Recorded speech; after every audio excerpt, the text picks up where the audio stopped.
Definitely helps a bit. All right. All right. So hi, I was gone last week, but very capable hosts here in Lou, and I got out into the garden this week. Did you get?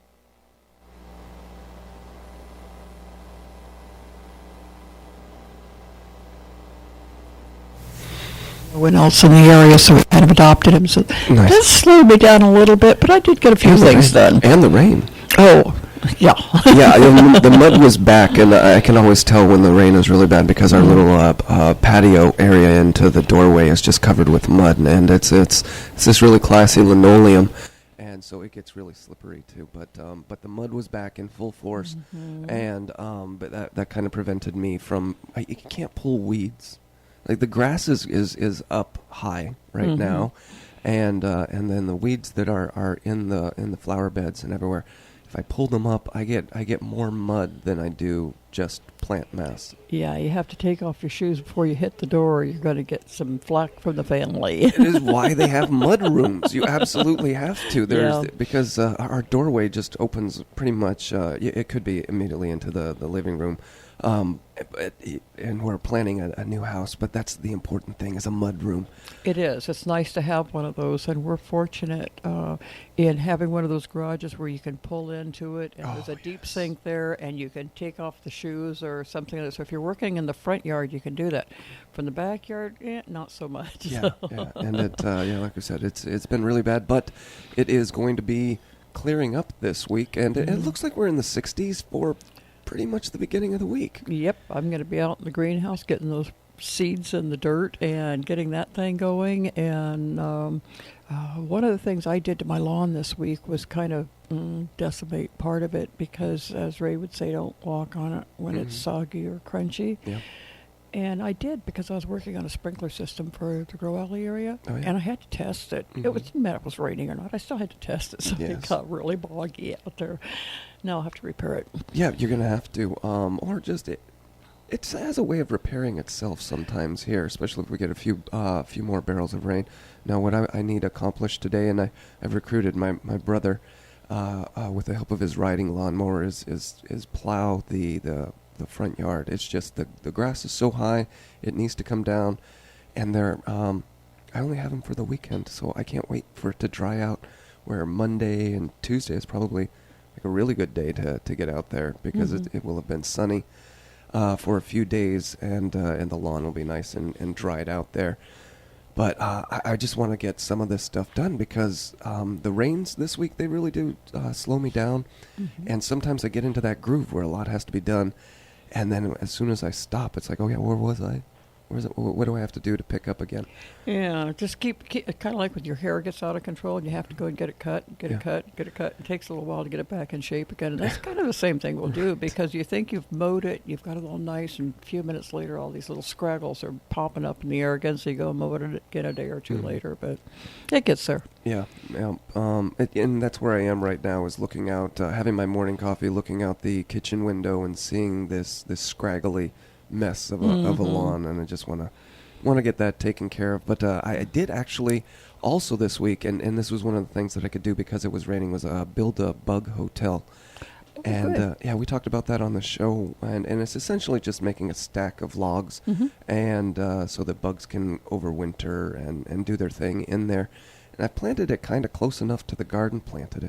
I've built it, structured it close enough to the garden where I think that the benefits of the bugs that are in there are also the ones that kill the bugs in my garden. So that's what I'm hoping for, and it'll be interesting to see. But I built a bug hotel. Oh, good. So you've got a hotel for the good guys so they can take care of the bad guys. Well, that's what we're hoping. Absolutely. That's exactly what we're hoping. And I also took time for my artichokes that have been really struggling throughout this winter. And, there are slugs, and we talk about slugs on this show, and I listen to the veteran master gardeners, and they have this hatred for the slug, and I'm like, yeah, the slug is creepy, they suck, but literally they suck. They are draining my artichokes, and I didn't realize this. I thought it was frost damage, but I go ahead and I pull off these dead leaf stubs, and there are dozens of slugs in there. Just Yep. and they're not just the baby ones. They're all different sizes and shapes, and they're going to town on my artichokes. Yeah, they'll do that. Unfortunately, I haven't replanted my artichokes yet, but I am Probably going to wise. No, probably wise. Well, I lost them all, not this winter, but the previous winter So in you've that learned real a lesson. hard freeze. Right, So, exactly. but I'll be getting some more in from plant sale this year and get those babies in the ground, and that'll be cool. But what we did for our slugs was went out and lifted those. I think we talked about that before, where I lifted the top bricks off of my little rock wall that's around my flower beds, Mhm.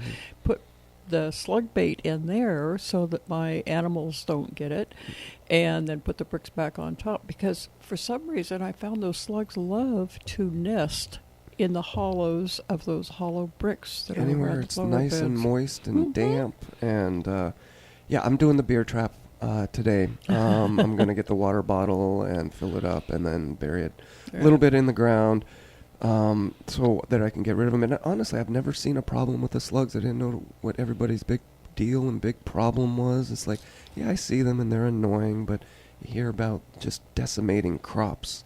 And I didn't realize that until my artichokes. Yeah, that's one of the things with slugs is they do like to, like so many other insects, insects, they aren't one, like to multiply.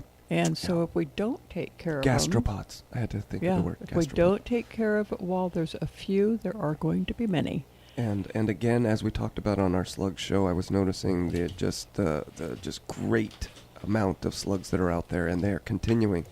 And yeah, that's why I'm setting up the beer traps. And Good. I still can't bring myself to squish them though.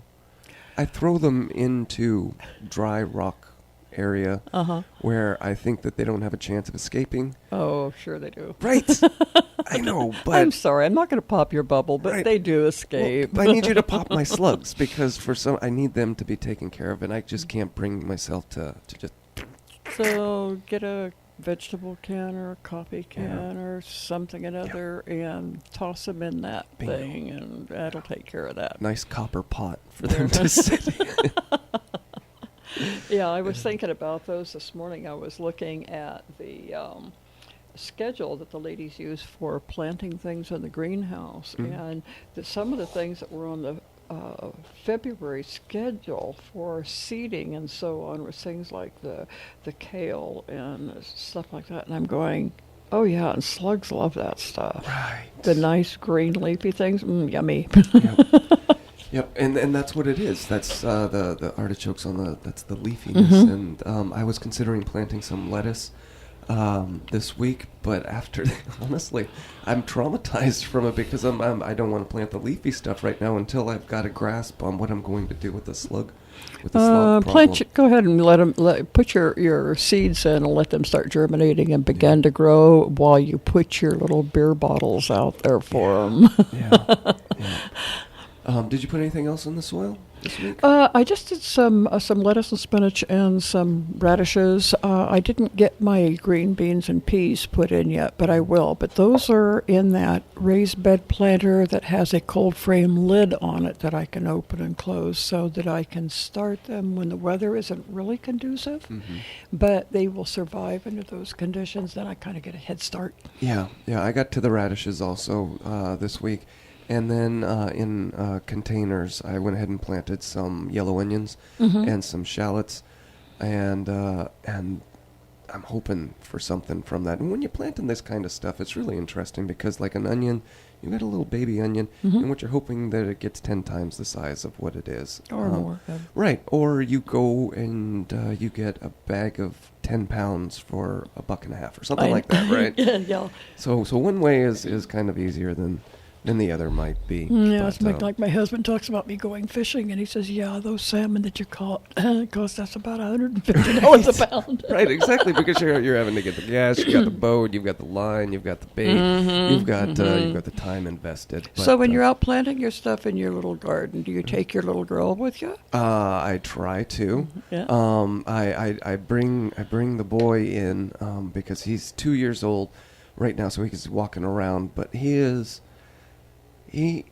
troublesome because he will find anything that is sharp or rusty or ladders. He's really good at climbing. I accidentally left a ladder out on the shed. Oh, and and he climbed it. all the way to the top. Yep. If I wouldn't have turned around when I did, he would have been on the roof and maybe fallen through. I don't know. But he's just like that. He's just, so, yeah, he's welcomed in. The girl likes the chives, so she plants the chives and eats those. But she's more for playing around than helping right now. So That's a good point. That listening to what you were just saying with our kids, when we're out in the garden, in the yard, or whatever, working with things, and we have tools and so on, sharp ones. we need to be cognizant of not only where our animals are, but where our two-legged children are, because those things can be dangerous to them. Yeah, and I've got this this nice little pond that has formed because I dug a hole in the ground, and it's about 5 feet deep, and they love playing right next to it. Just like, so yeah, definitely have to, and it's only around when it's raining, like it rained. Sure. It'll appear for 3 days, and then it will go away, and there's a nice little stream that runs by it. So it's a really nice place to be around, but it's just like one sneeze away from going in. Lucky my daughter can swim very well. So let's take a break because it's 9:15 right now. Well, 9:14 if you're setting your clocks.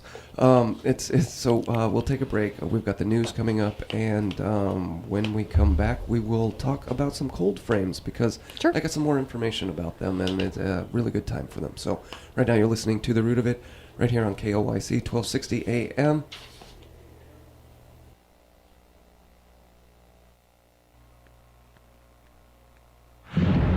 KLYC News, the latest from around the country and around the world.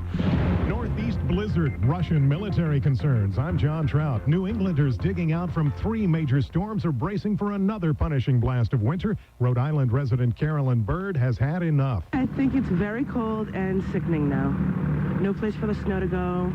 The temperature's dropping. But Governor of Massachusetts Charlie Baker is warning to stay off the roads and stay indoors. Correspondent Matthew Chance says reports of military supplies supporting Russian-backed separatists is alarming the U.S. As the violence continues, the United States has expressed concern at reports of heavy weapons crossing from Russia into Ukraine. Russia denies supplying the rebels with either equipment or troops. A scheduled ceasefire is just hours away. Pope Francis has appointed 20 new cardinals into the Roman Catholic hierarchy. The pontiff told the new appointees to put aside their pride and exercise charity. The 20 cardinals also received new red hats. I'm John Trout. The U.S. Coast Guard icebreaker Polar Star is on the scene in Antarctica. Pat Piper says it's assisting a stranded fishing boat. The 207-foot Antarctic Chieftain was fishing for bass when 3 of its 4 propellers were damaged by heavy ice, rendering the ship inoperable, and unable to move, it became icebound. U.S. icebreaker Polar Star is on scene. It has circled the disabled ship, breaking up the ice, and has now attached lines. It's beginning to tow it toward open water. 26 crew members are on board the Antarctic Chieftain. A renewal to celebrate Valentine's Day. The dance floor was crowded as hundreds of couples from Long Island were invited to renew their vows. Charlene Moeller is married 56 years. Her secret? Just have to never go to bed mad. She also says having strong religious beliefs helps their marriage. February 14th is extra special for the Moellers, the day they met 57 years ago. Jerry Barmash, New York. Happy anniversary to the Moellers. I'm John Trout. Wearing glasses with Crizal no-glare lenses can make a big difference in your vision because neither scratching desert sands nor the waves of a raging river can keep your lenses from giving you the clearest vision possible. For superior water, dust, scratch, and smudge resistance, choose Crizal. Plus, Crizal gives you 25 times more UV protection than not wearing glasses. Crizal, live life in the clear. Ask for them at your eye care professional or learn more at Crizal.com. What fuels you? Here's Paul, going to the ski slopes with his buddies. Dude, double black diamond? Last one down buys lunch. Paul fuels up at Exxon and Mobil stations, where our quality gasoline helps improve fuel economy. And now he could win $1,000 in Exxon Mobil gift cards just by telling us what fuels him, like skiing with his pals. 10 weekly winners. Full details at Exxon.com or Mobil.com. Exxon and Mobil. Energy lives here. No purchase necessary. Ends April 7th, 2015. Restrictions apply. Actual fuel economy benefits may vary. To the Root of It on AM 1260 KLYC is brought to you by Recology's Northwest Greenland in McMinnville. You know, it takes more than a pie pile of decomposing yard debris and leaves to make your soil healthy and your plants happy? That's why Recology actively manages their compost to ensure the highest level of microbial activity. The rich soil amendments promote healthy plant life in your vineyard, your nursery, your yard, and your garden. Recology's compost, which is certified for organic growing, can enhance overall soil quality, provide plants with nutrients they need to grow larger and healthier, minimize the need for chemical fertilizers and pesticides, increase your soil's ability to hold moisture and retain nutrients, feed helpful earthworms, create a buffer for your plants against common toxins in the soil, and control pH levels and support essential bacterial growth. It's more than just compost. It's food for your soil. Northwest Greenland's a Recology company. In McMinnville at 2200 Northeast Orchard Avenue. Call Recology Northwest Greenlands at 503-434-1671. 503-434-1671. Recology Northwest Greenlands, a proud sponsor of To the Root of It on KLYC. Treat your sweetheart to dinner at Golden Valley Restaurant and Brew Pub in McMinnville, where Johnson and 3rd Street meet. Featuring Dana Libinotti on the piano on Valentine's Day. Fresh rose for the ladies and champagne by the glass. Available from 4 p.m. to close. A full menu is also available. Check out these menu options on Valentine's Day. Butternut squash soup, wrapped asparagus, duck breast, prime rib, dessert, and oh so much more. Make your reservations today, and remember, Dana Libinotti on the piano. Valentine's Day. Golden Valley Restaurant and Brew Pub in McMinnville, where Johnson and 3rd meet. This is Gary with Christensen Auto Sales, McMinnville's newest used car dealer, located out here on Highway 99 next to Cascade Steel. We offer a large selection of quality pre-owned vehicles. We also offer easy-to-qualify financing with no formal credit check and buy here, pay here credit terms. If you have a verifiable source of income, a permanent address, and a down payment on some vehicles as low as $500, we'll have you driving down the road today in your new vehicle. So come down and see us at 3080 Northeast Highway 99 or check us out on the web at christensenautosales.net. That's CHRISTENSEN autosales.net, or call us at 503-687-2080.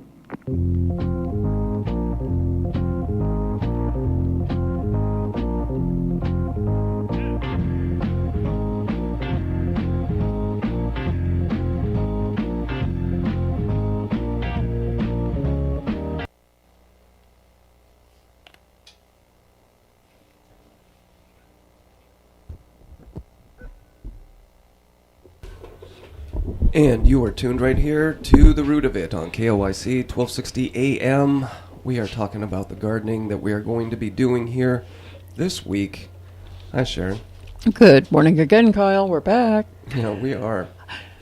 Whether you like it or not, we are back. We left the break and we were talking about cold frames that I wanted to get into, and we've talked about that throughout the winter. Mm-hmm. And it's just one of those really helpful tools that you can build of any size, foot by foot, to as big as you need it to be. And the ones that we usually talk about are the hoop domed cold frames. Mm-hmm. And so before we talk about that, let's just talk about brief breakdown what a cold frame is. It functions as the mini greenhouse, and it keeps the elements out. So you don't want that wind that's robbing of the moisture from the plants and adding to the cold. And then it also keeps the heat in, traps it in. That's why we have the greenhouse effect. So this is the time to be making them, to be putting the stuff in them as you are, right? Yes, exactly. And a couple of things that's very beneficial in designing your cold frame. If you have an area that you're putting it where you can dig down a few inches into the ground, and then build your dirt up to the level of your cold frame, and even heap some of that dirt you dug up around the edges on the outer sides of it. It's all going to help to maintain that ground temperature so that your things grow faster. And that's what the key thing is you want the soil temperature, not just the air temperature, to be at a certain warmth. But that soil temperature is how you get the germination of the seed. The roots are more likely to spread in the warmth than in the cold. So you've got all the benefits. Now, The ones that we do talk about, like I said, are the hooped ones where you take the PVC pipe, curve it over, and then throw some plastic over it. Very inexpensive, cheap, and dirty way to do it. And I have these, I've had these all over my place, and they work out really well. But I've been lately coming across the pictures of the ones that are like the glass cover, or multiple ones where you might not even have a see-through roof. It just might just be like for roots or something like that, just because you need the heat initially. And it's really great because you've got these little boxes, and what they look to me like are mini storm shelters, storm cellar openings. Right. And that, it turns out, is because they used to be attached to the greenhouses. They actually used to be, they're called hotbeds, and they would be attached right next to it, and it kind of looks like the storm cellar, the way that it opens up. But they look neat, and I guess for me, that's where I am right now in my gardening point is, sure, I can throw a piece of plastic over it, but I'm ready for neat looking. I'm ready, like I put some thought and some effort into it, and by golly, that looks neat. It really does, and there's many things that you can put on top of those. If you're trying to be conscious of what materials you're using and how much you're investing in it, and so on and so forth, you can get recycled windows, or you can go and get a sheet of that, what do they call it, that wavy plastic stuff? Corrugated, thank you. Yeah. Corrugated plastic, or if you're really investing into it, you can get the stuff that's kind of a honeycomb. It's 2 layers with veins in between, so it's self-insulating.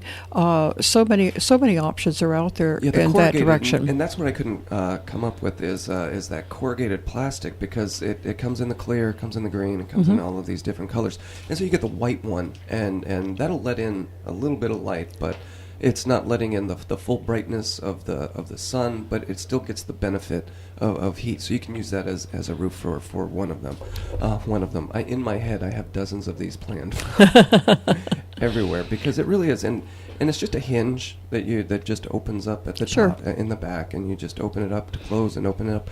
I like the idea of the window because really, that looks nice. It does. It does. But you were talking about the safety, because you can have this thing, and it's a raised bed, but it might not be any more than 2 feet off of the ground, or less, right? Yeah. Or less. So it's very easy to fall into these things. So while it might look nice for me, it might look very dangerous for my little ones to be around. So you can use plastic. And other things like that. You can use saran wrap. I mean, there's just so many options. Yeah, it is such a temptation for small ones like that to get adventuresome and go looking at them, and we sure don't want one of them to put a foot through it or something. I can stand on this. Sure, I can stand on this, and that would be a very bad idea. Yeah, it would be. So that's just a word of caution in doing that. But another thing is the location that you put it. You're not going to put it on the north side of your house if you have a smaller yard. You need to have it someplace where it does get a little bit more of the daylight and heat effects from the sun when it's out, and so on like that. So the location is important. And another benefit for those, how many animals just love to chomp on nice, fresh, soft, tender green lettuce and spinach and so on and so forth. If it's in a cold frame with a lid on it, anybody who's wandering around your yard at night's not going to have a meal. That's a good point too. It's a prison camp for the vegetables.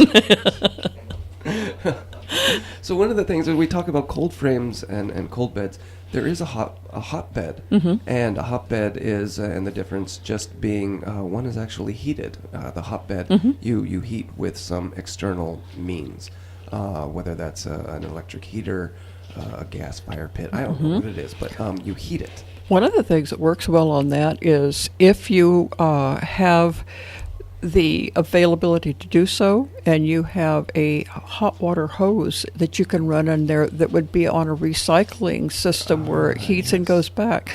Running warm water through a hose in the hotbed would cold frame will keep it warm. They have those around where you've got a recircling water pump kind of cover cloche kind of thing. But for me, it's kind of extreme. But if you've got those prize-winning parsnips or whatever you're going for, then maybe that's something. In my little greenhouse, of course, this time of year the weather's unpredictable as to what temperatures we're going to have and so on like that, and I don't want to have tender little things in there that the cold air at night hits them and they're going, oops, I'm not ready for this. So just a small, low temperature electric heater in my little greenhouse takes care of that with no problem. Yeah, I think I'm getting to that point. It's just that my garden is so far away from the rest of my life and my house that to run an extension cord out there just seems that may be impossible. But building one of these cold frames and putting it closer to the house is really where I am moving to right now. And what's really interesting is they've got like brick cold frames. There are so many things that you can build these things out of. And, and like I said, they were used to be next to the greenhouse. So you had the greenhouse with the base that was all brick, and then you'd have a brick extension for this thing. And but that's pretty much where I am with cold frames right now. Got to put them in. Like we've been talking about. I'm going to put my garlic in there. What else? Lettuce, spinach, and spinach. You know, go ahead if you want to get a jump start on some peas and so on like that. You can put them in there at least a month earlier than you would out in the garden. Yeah. So you get that jump start on them. Yep. Well, it's 9:30. Let's take another break. And already? Yes, already. And when we come back, we've got some Master Gardener news to get to, things to talk about with the schedule. You bet. So right now you're listening to The Root of It here on KOYC 1260 AM.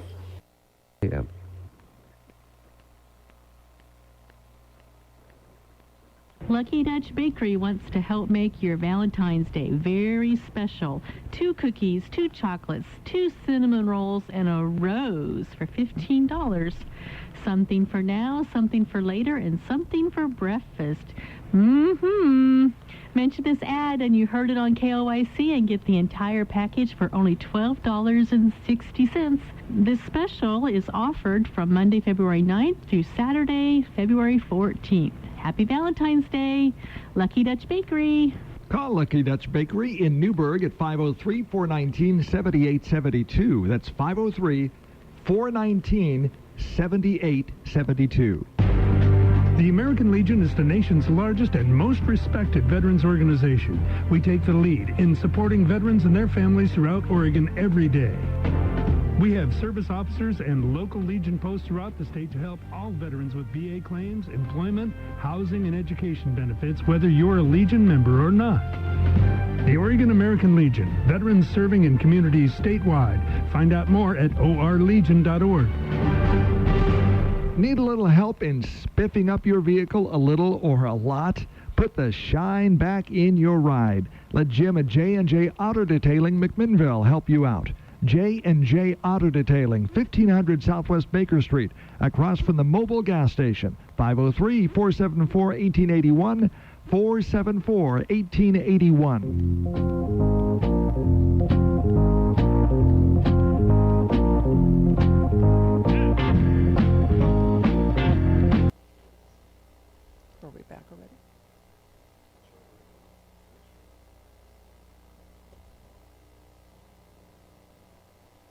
And welcome back. You're listening to The Root of It.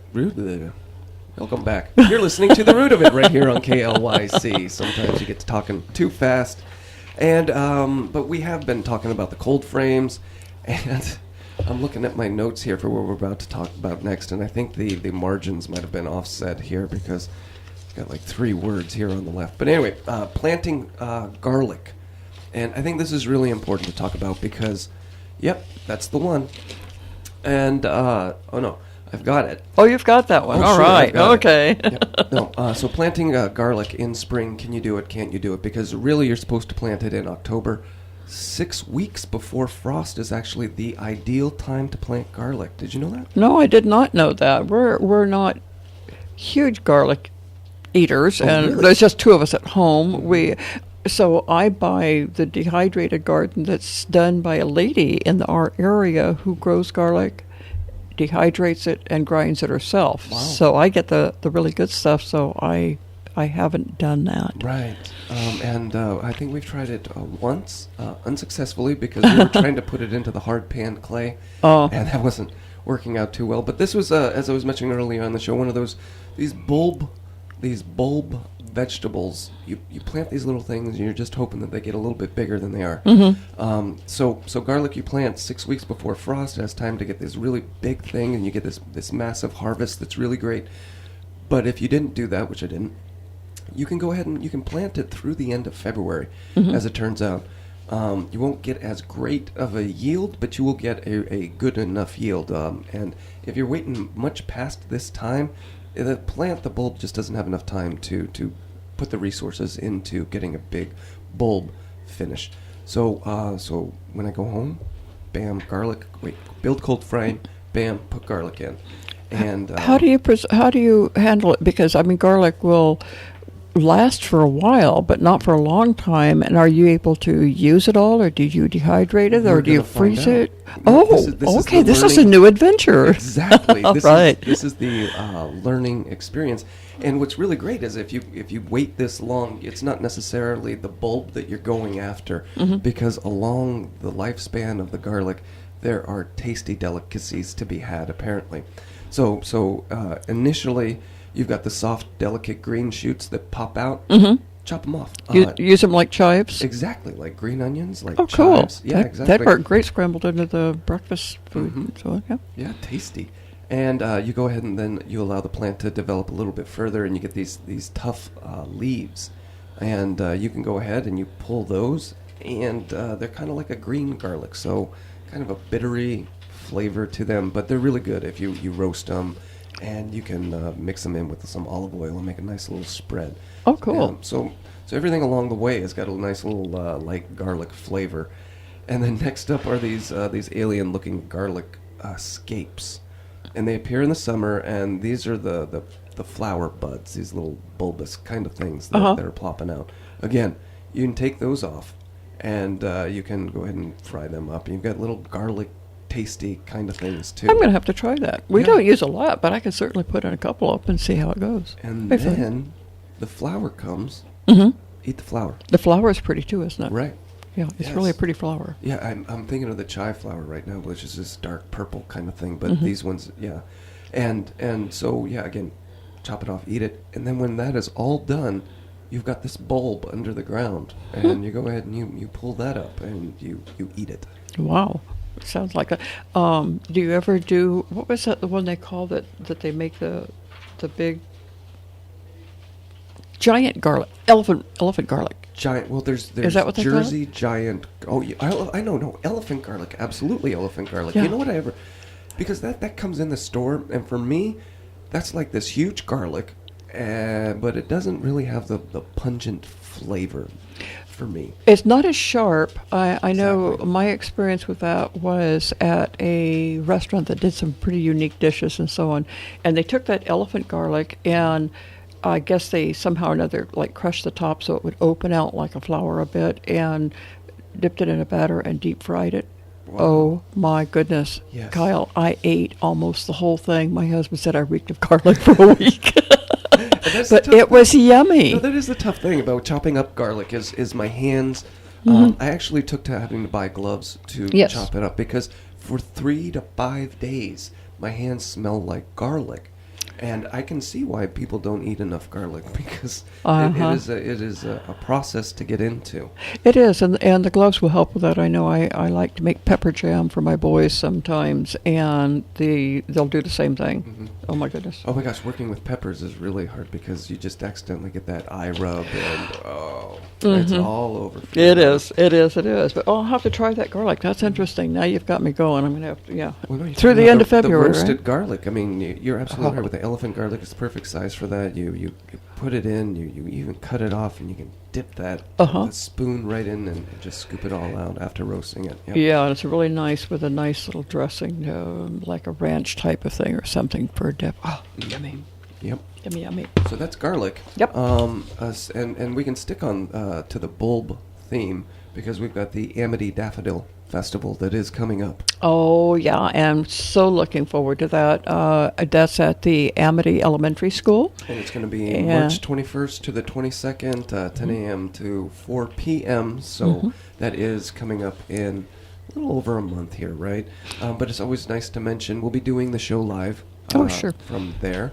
And we did the show live last year from there. Yes, you did. And that it's fun because it's an elementary school gym that's turned into just these vials of daffodils, delicate little flowers everywhere. And most people think of them, Ruth and I were talking about that just a little bit last week, where people think of daffodils, they think of the big, tall, sturdy King Alfred. There are so many varieties of daffodils in the daffodil family, and they're little tiny guys. They're just beautiful. And this particular festival is also a sort of a competition. A lot of people bring in their favorite ones, and there's people that judge them and so on. And it's fun to come and walk through and see those varieties and the sizes grouped together. But then there's also a plant sale that they have outside there.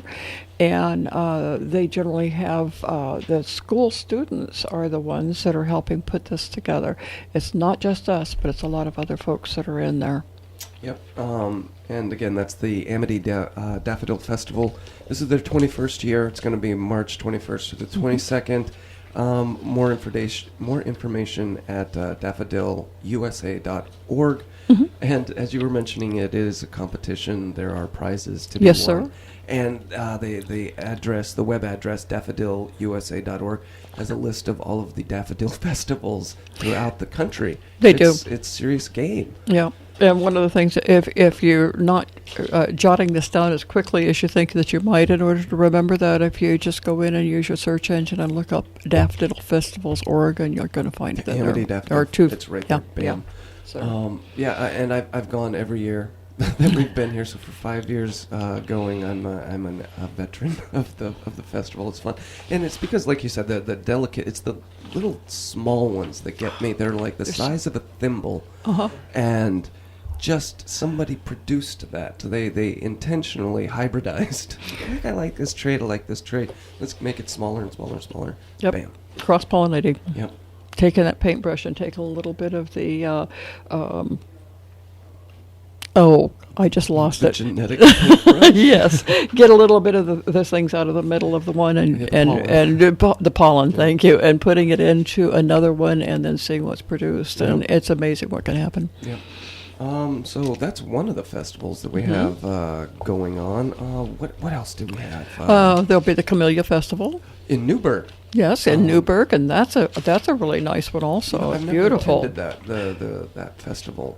We have a number of our master gardeners that we kind of migrate to what's happening in our community. So since I'm here in McMinnville, as you are, that I'm down to the Daffodil Festival, but I've definitely got it on my calendar to be in Newburgh this year. I missed it the last 2 years, and I'm going to be there. And of course, we have got our annual Spring into Gardening.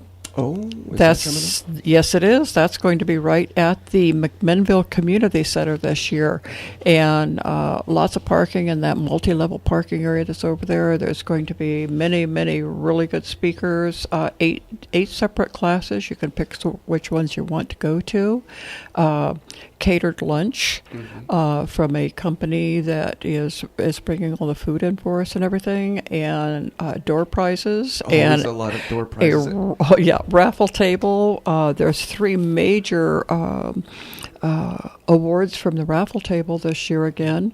And what we're talking about is the Spring into Gardening seminars, which are the Yamhill County Master Gardeners put on this. This is the second year for it, and it's a bunch of seminars on. It's year 4, 3, 3. Year 3. Oh my gosh! Yeah, 3. Yeah. Where has the time gone? I know. So it's a bunch of seminars that gets put on, and you have breakaway, so you get to choose the kind of classes that you want. And we've been doing basic gardening things, and it's open to the public. Yep. And that's what makes it so great. Yep. And if you pre-register, you can save a few dollars. Pre-registration is $30. Students are $20. If you wait until you're at the door, it's $40. But either way, But you get that's a your lunch. You get choice of 8 classes. You can go. Beautiful displays. We have so many displays there of different things that pertain to children's gardening, to container gardening, to vegetable gardening, flowers, trees, orchards, and it's just really fun to peruse all those. Yep. So again, that's the Yamhill County Master Gardeners Spring into Gardening seminar and event. It's going to be held at the McMinnville Community Center on March 14th. Doors open up at 8:15.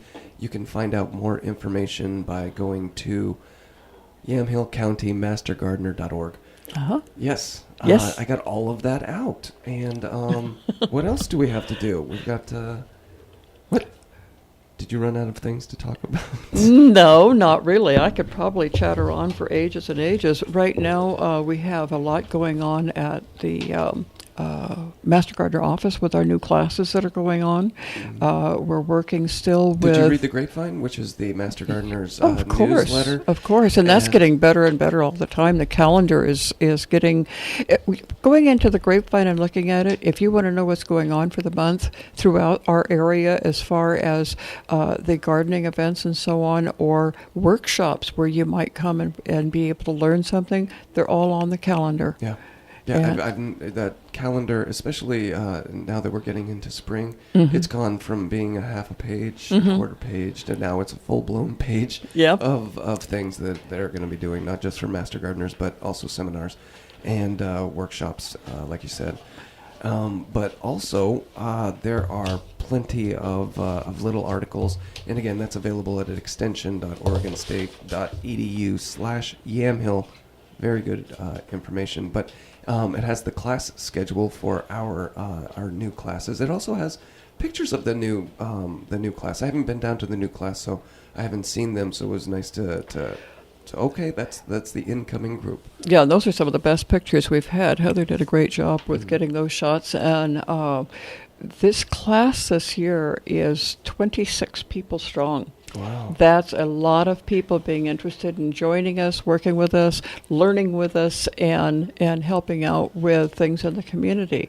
And one of these days, some of those will be teaching classes as well. Ruth is a good example. She was just in last year's class, and my goodness, she is so active and so enthused with working with Master Gardeners and learning and teaching. And there are always a few people from each class that just hit the ground running. They're just like, okay, let's take it on. Let's see how we can do it. And then there are others that are just feeling their way out, and just but a lot of people just interested in learning the gardening thing. They are. And we all have our own motivation. Some people want to take it because they want to learn, as I initially did. I wanted to be with people who were interested in doing something that I was interested in also when I was new to the community. And when you're new to the area, you want to find out, if you love your garden, what's going to work for you in your area.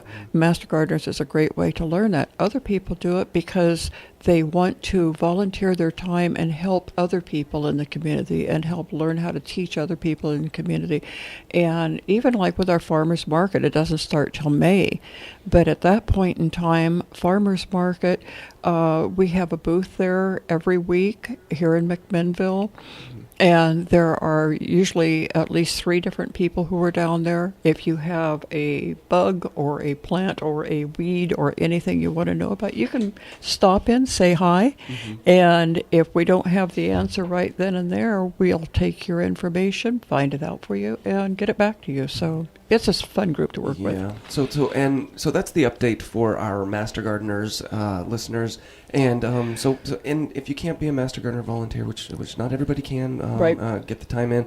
That's why we have this radio show. So we try and put forth the information that we as Master Gardeners learn, and we try and get it out to everybody that you can. So if you have a question for us, you can go ahead and give us a call at 503-472-1260. We're going to take a break right now because it's time. It's 9:47, and you're listening to The Root of It right here on KLYC 1260 AM.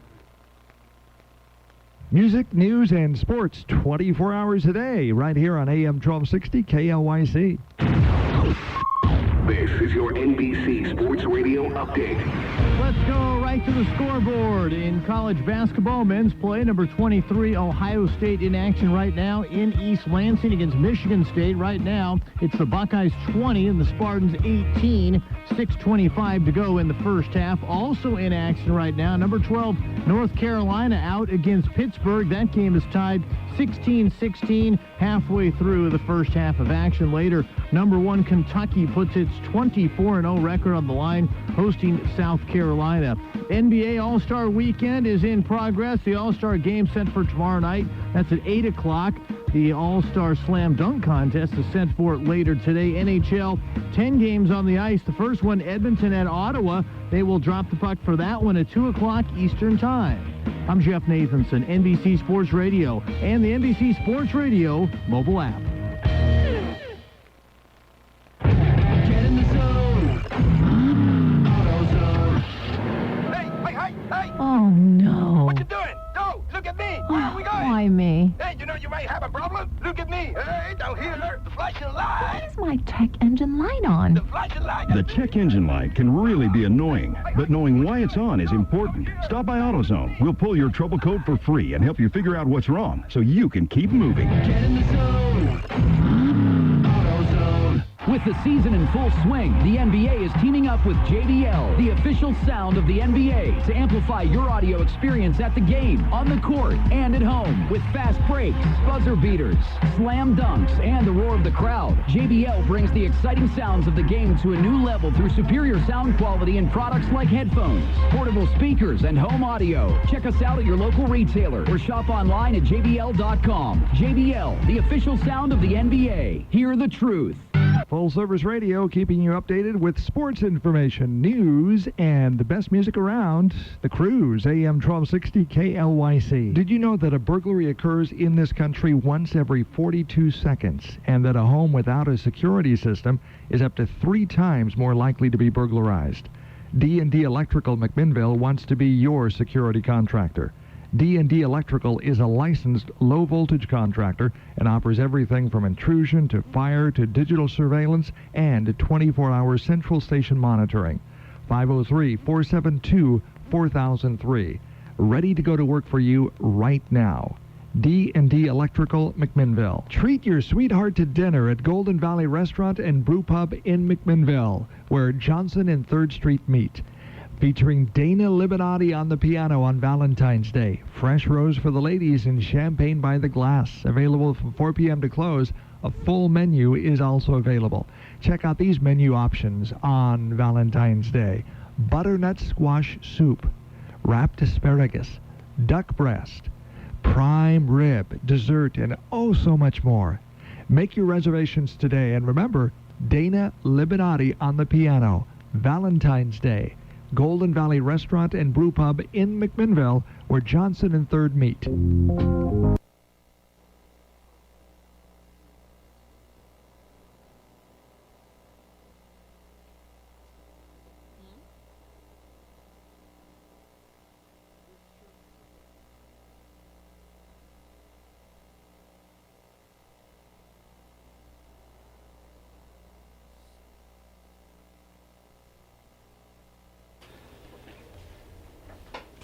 And we are back. You're listening to The Root of It right here on KLYC, 1260 AM. Wrapping things up, it is 9:51 here in McMinnville, Oregon. Isn't that nice? Yeah, but time's flying by too fast. Yeah, you know what? We can't slow that thing down. I It has a know. mind of its own, and it just keeps going. And so we can talk about the calendar, though, the February calendar that the Extension office down at Oregon State University puts out. It is located at extension.oregonstate.edu/gardening, and there's a link for the gardening calendar right there. Things to do in February. We touched briefly on it a few weeks ago, but I guess you need to reiterate some of these things. Right now, you can is a good time to repair winter damage on the trees and the shrubs. You might be noticing some limbs.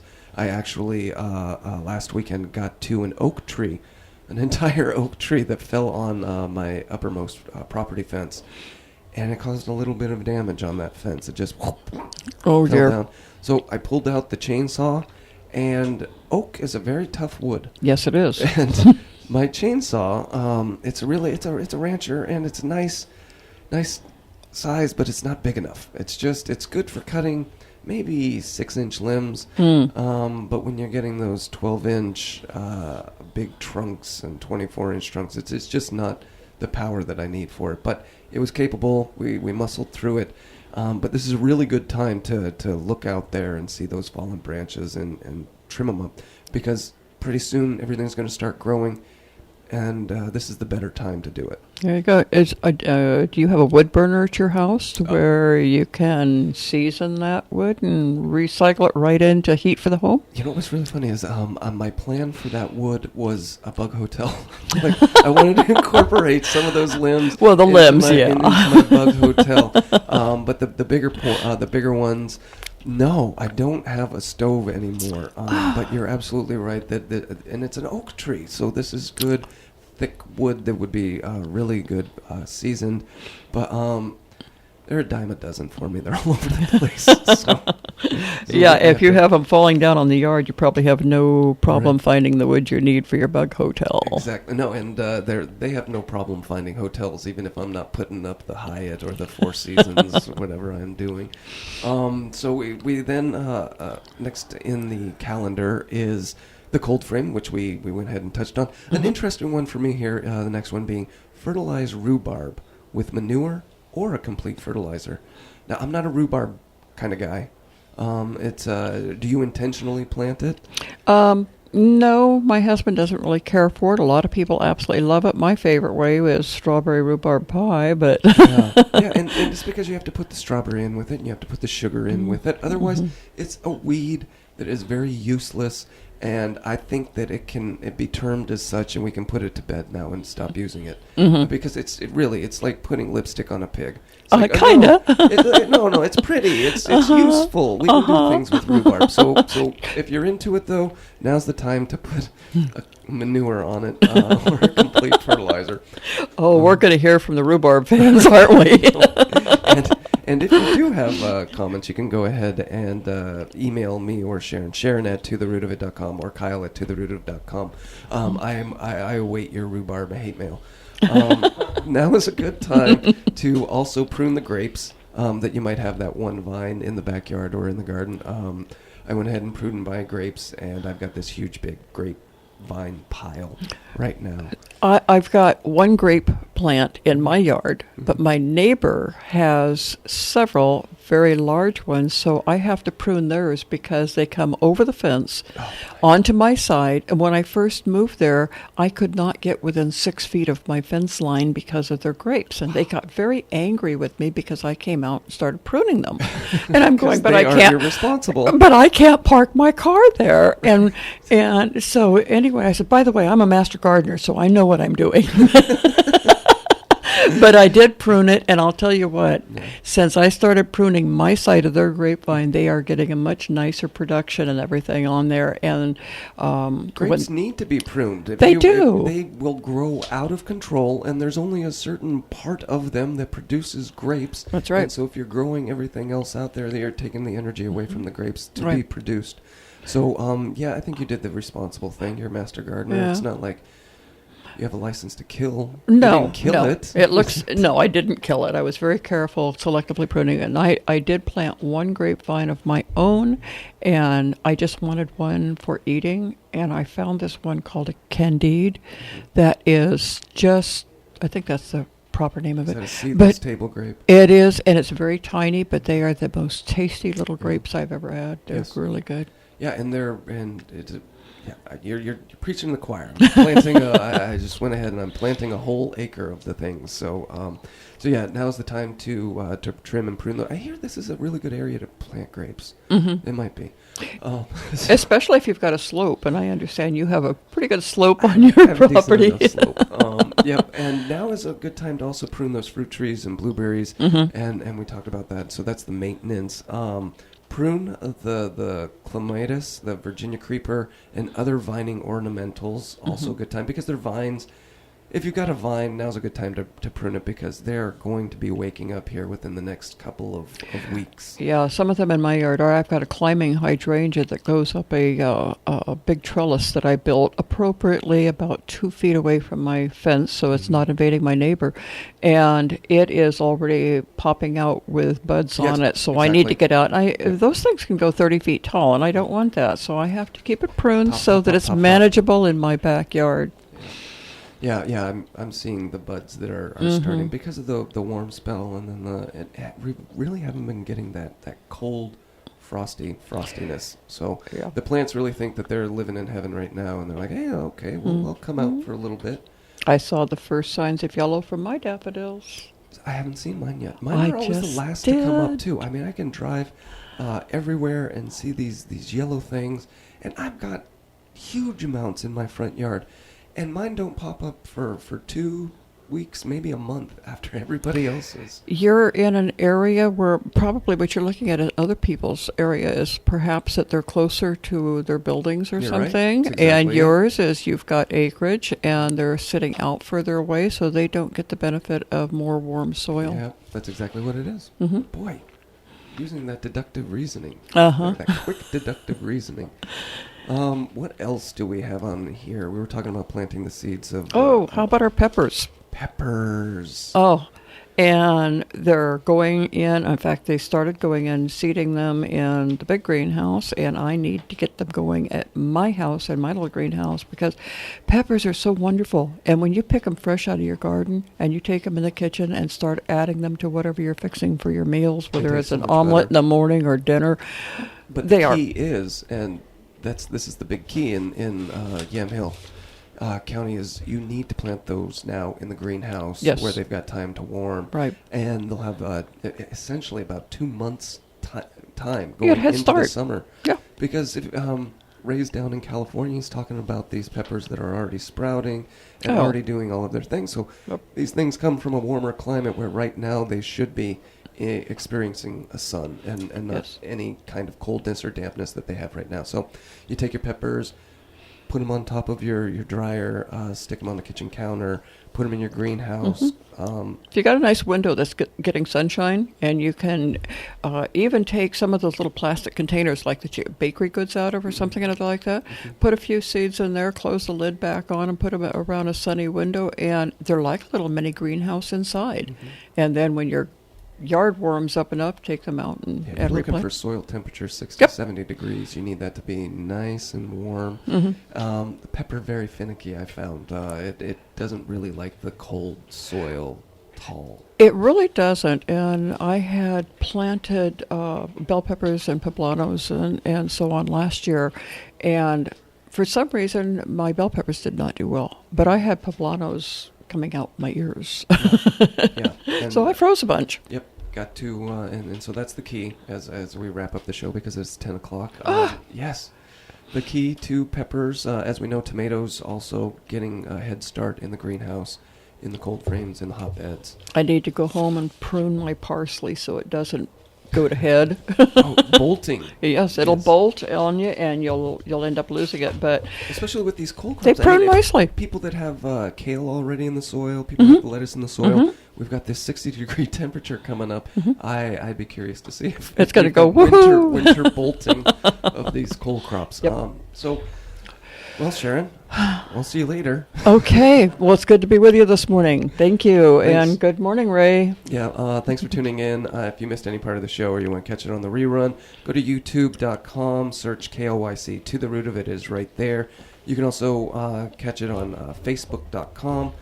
KLYC.us is the best place with all of those local links. And again, if you want to email us a question, Sharon at totherootofit.com or Kyle at totherootofit.com. We are here to answer them. Thanks for listening. We'll be here next week. And as Ray always says, Sharon, keep your tools sharp. There you go.